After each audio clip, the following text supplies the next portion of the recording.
मी हात जोडून विनंती करते, कलावंतांची अवहेलना काय करू नका. की जाती जाती तर लागलाय दंगार आणि आंब्यानं पाडलाय अंबार. आम्ही एका जातीचे शाहीर नाही आहोत. अर्थ सांगावा लागेल आता मला ह्या गाण्याचा. हा बाबासाहेबांचा विचार आहे. जग बदल घालून घाव सांगून गेले मला भीमराव, अंधारात दगड मारू नका, मित्रांना जखमी करू नका. बाबा आमचं गाणं बघा, आमचं गाणं ही आमची भूमिका आहे. तर आडातच नाही तर पोरात कसं येईल. बाबासाहेब आमच्या जीवनात आले म्हणून आम्ही शिक्षण घेतलं. बाबासाहेब आमच्या जीवनात आले म्हणून आम्ही शाहीर झालो. बाबासाहेब आमच्या जीवनात आले म्हणून आमच्या जीवनाचं उत्थान झालं. ही भूमिका नाही की तुम्ही ज्या जातीत आलाय त्या जातीत जाऊन बाबासाहेब सांगा. आणि अण्णाभाऊंनी बाबासाहेब आपल्याला सांगितले आणि म्हणून बाबासाहेबांच्या विचारांना आपण आता घडलोय, घडायला पाहिजे. ह्याच्यापेक्षा काय भूमिका पाहिजे अजून.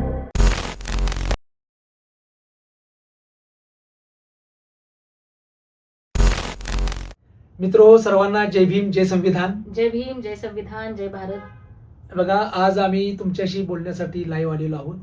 आणि लाईव्ह येण्याचं कारण असं आहे की संपूर्ण देशातलं वातावरण आज जर बघितलं तर अत्यंत कलुषित असं वातावरण झालेलं आहे. आणि असं झालंय की सामाजिक सलोखा कुठेतरी बिघडत चाललाय. जाती जातीमध्ये तेढ वाढत चाललेलं आहे. जाती जातीमध्ये एक वेगळ्या प्रकारचं वातावरण तयार होत चाललेलं आहे. आणि अशा काळामध्ये आम्हाला लोक म्हणतात की तुमची भूमिका काय, तुमची भूमिका काय. तर एक आम्ही स्पष्टपणे सांगतो की आम्ही शाहीर लोक कलावंत आहोत. होय, आम्ही एका जातीचे कलावंत नाही आहोत. बरोबर. आम्ही महाराष्ट्राचे कलावंत आहोत, संपूर्ण भारत देशाचे कलावंत आहोत आणि या बहुजन समाजाचे लोक कलावंत आम्ही आहोत. आणि त्यामुळे आमची भूमिका जर समजा कलाकाराला कलाकाराची भूमिका विचारली तर तो काय सांगेल की बाबा आमचं गाणं बघा, आमचं गाणं ही आमची भूमिका आहे. तर आम्ही एक शाहीर म्हणून, लोककलावंत म्हणून, या माय मराठीचे सेवक म्हणून आम्ही सांगतो की आमची भूमिका ही आमच्या गाण्यांच्या मधून आम्ही सातत्यानं मांडत आलेलो आहोत. आणि आम्ही एका अर्थानं एक राजकीय लोककलावंत आहोत. आम्ही सामाजिक आणि राजकीय आणि सांस्कृतिक ह्या तिन्ही अंगानं वेगवेगळ्या पातळीवर गाणी लिहिणारे लोककलावंत आहोत. आणि त्यामुळे आमची भूमिका आम्ही गाण्यातनं मांडण्याचा प्रयत्न केलेला आहे. ज्यावेळेला हे वातावरण कलुषित झालं त्यावेळेला आम्ही काय लिहिलं की जाती जाती तर लागलाय दंगार आणि आंब्यानं पाडलाय अंबार. ही भूमिका नाही की ज्या काळात माणसं माणसांच्या पासून दूर चाललेली आहेत त्यावेळेला माणसांना माणसांची जोडून ठेवण्याची भूमिका, ही बंधुतेची भूमिका जी बाबासाहेबांनी सांगितली, स्वातंत्र्य, समता आणि बंधुता, तर ही भूमिका, बंधुतेची भूमिका आम्ही मांडत आहोत. तर ही आपली भूमिका आहे.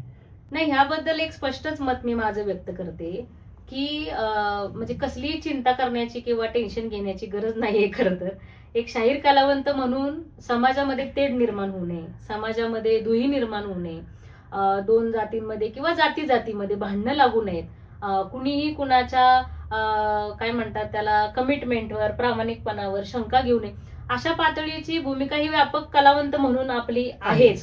परंतु उपवर्गीकरण म्हणून जेव्हा आपण बघतो त्यावेळेला मात्र मला असं सांगायचं आहे की म्हणजे माझे जे राजकीय पालक आहेत, म्हणजे मी त्यांना राजकीय पालक समजते, ज्यांनी आमच्या संघर्षामध्ये, आमच्या जीवन संघर्षामध्ये आमची साथ दिली, खूप खंबीरपणे आमच्यासोबत उभे राहिले, ते म्हणजे आदरणीय बाळासाहेब आंबेडकर.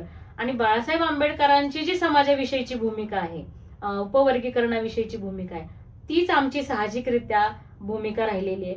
म्हणजे आम्ही मनोरंजनासाठी, पैशासाठी किंवा आता दुसरं काहीच जमत नाही म्हणून चला बाबा गाणीच म्हणूया, अशा पद्धतीचे कलाकार आम्ही नाही आहोत. आणि मला असं वाटतं की हे म्हणजे ही सांगण्याची पण खरं तर गरज नाहीये, पण आता वेळ आली आहे हे सांगण्याची. म्हणून हे सांगायचं की भूमिका घेऊन काम करणारे कलावंत आहोत.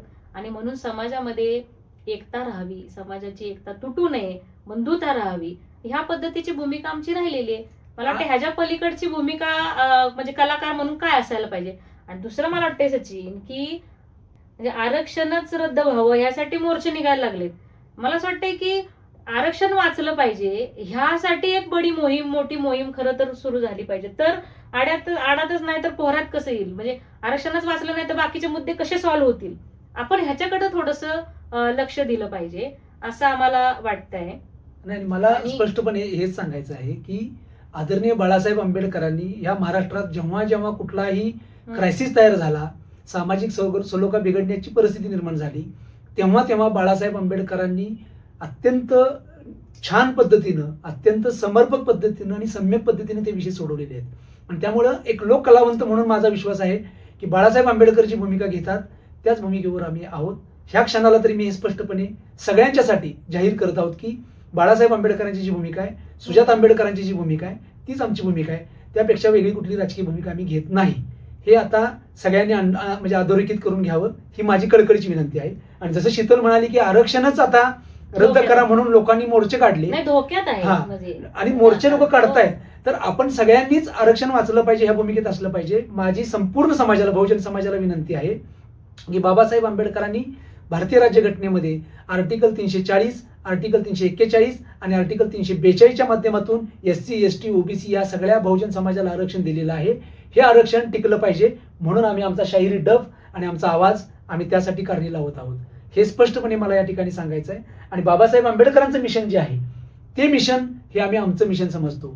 मी जातीअंतक सांस्कृतिक क्रांतीच्या आत्माने पुस्तक लिहिलेलं आहे हो. आणि ते पुस्तक हे आंबेडकर वादावर उभं आहे. फुले आणि आंबेडकर यांच्या विचारांच्या पायावर ते पुस्तक मी लिहिण्याचा प्रयत्न केलेला आहे. आणि त्यात स्पष्टपणे आहे की ॲनिलेशन ऑफ कास्ट, जे बाबासाहेबांनी सांगितले की जाती व्यवस्था नष्ट झाली पाहिजे आणि माणूस माणूस म्हणून पुढे आला पाहिजे. आणि लोकशाहीमध्ये ही लोकशाही भक्कम होण्यासाठी जातीअंत होणं गरजेचं आहे. आम्ही जातीअंताची मांडणी करणारे शाहीर आहोत, आम्ही एका जातीचे शाहीर नाही आहोत. आणि म्हणून जे कोणी आमच्या फोटोवर फुल्या मारत असतील किंवा आम्हाला घाणेरडं लिहित असतील त्या सगळ्यांना विनंती आहे, तुम्ही आमचे सगळे बांधव आहात. तुम्हाला आमच्याबद्दल काही प्रश्न असतील तर तुम्ही आम्हाला फोन करा, आमच्याशी बोला.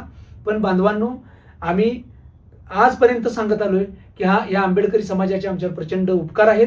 बाबासाहेब आमच्या जीवनात आले म्हणून आम्ही शिक्षण घेतलं, बाबासाहेब आमच्या जीवनात आले म्हणून आम्ही शाहीर झालो, बाबासाहेब आमच्या जीवनात आले म्हणून आमच्या जीवनाचं उत्थान झालं. आम्ही बाबासाहेबांच्या ऋणात आहोत.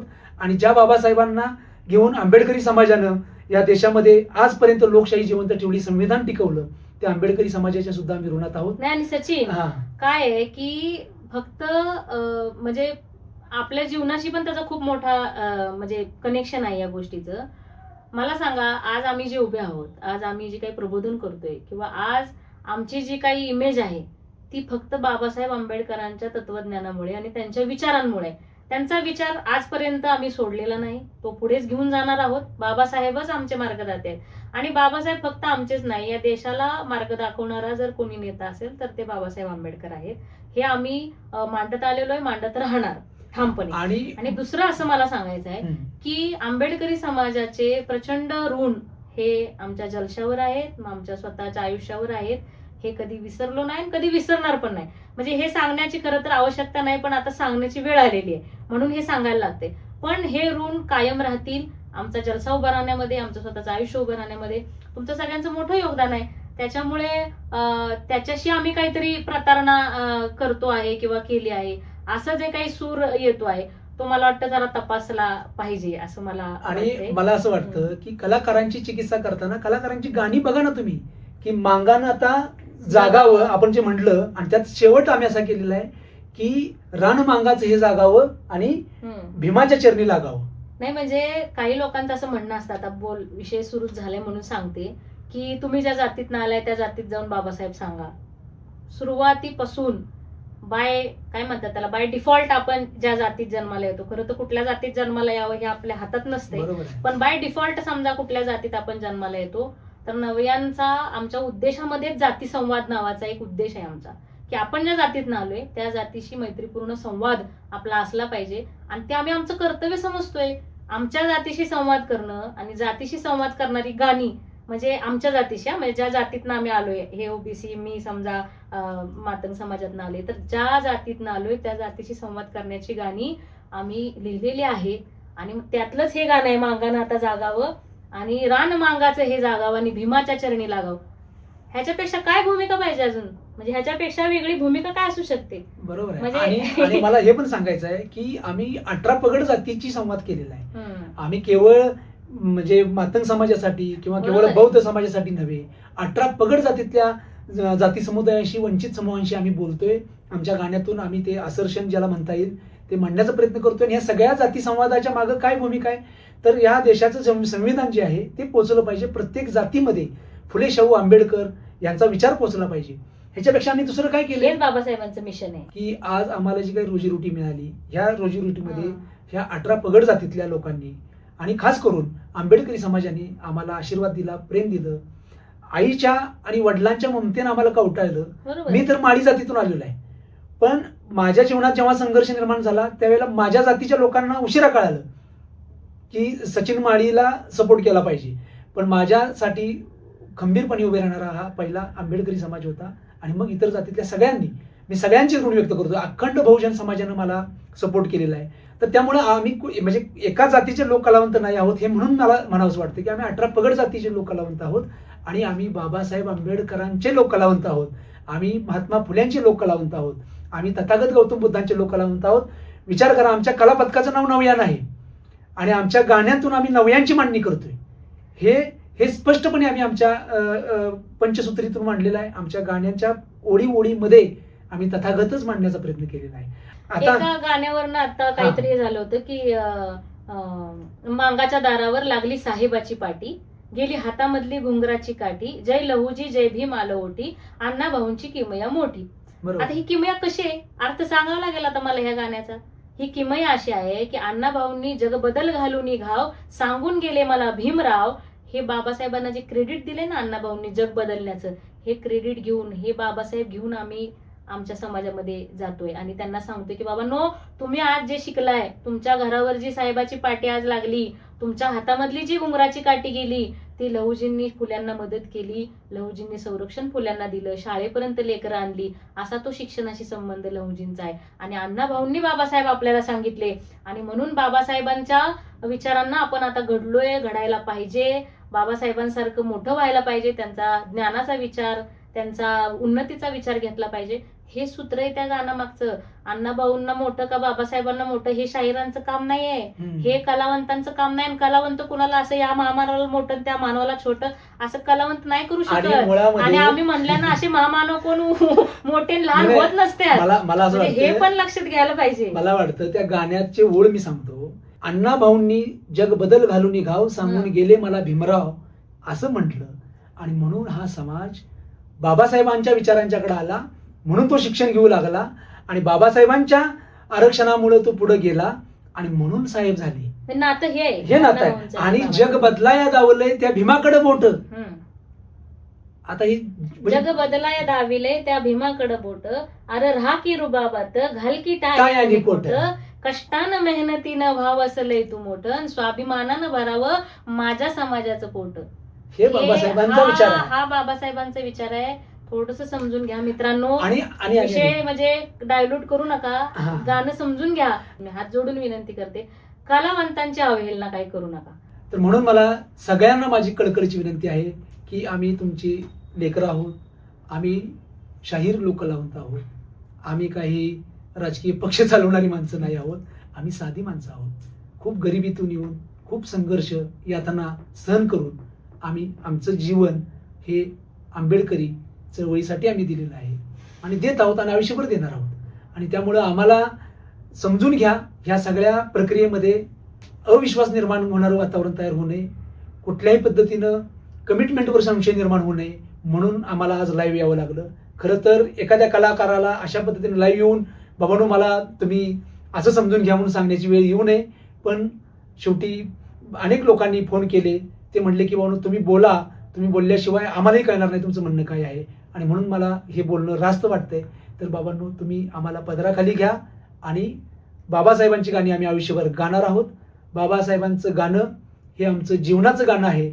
आमचं जीवन सुंदर बनवणारं गाणं हे बाबासाहेब आंबेडकरांचंच गीत आहे, याची आम्हाला जाणीव आहे.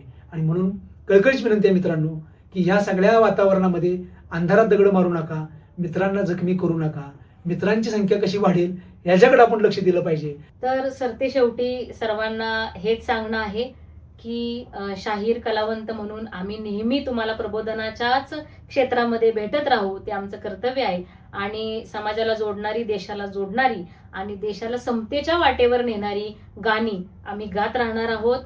तर तुमचं प्रेम, तुमचं सहकार्य आणि तुमचं साथ आम्हाला अशीच मिळत राहो, अशी एक सगळ्यांना कळकळीची विनंती आहे.